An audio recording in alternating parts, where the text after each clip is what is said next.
Good morning guys, good morning. Ito ang panibagong video na naman natin for today. 4 mo ginangalain yan.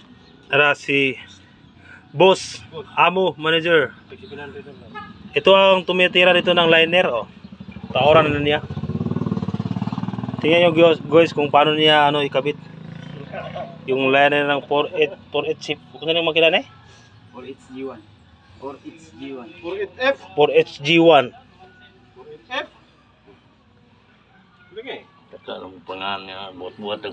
Ito ang may-ari ng machine shop 3G. Guys, PM lang mo guys, comment lang mo kung magpa machine shop ka mo. Ito yung kasama niya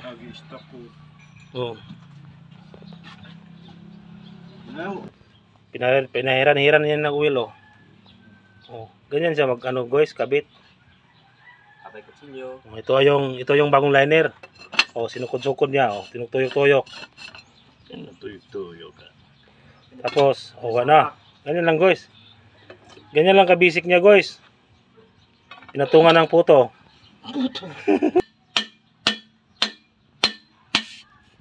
Ayun, sulod na guys.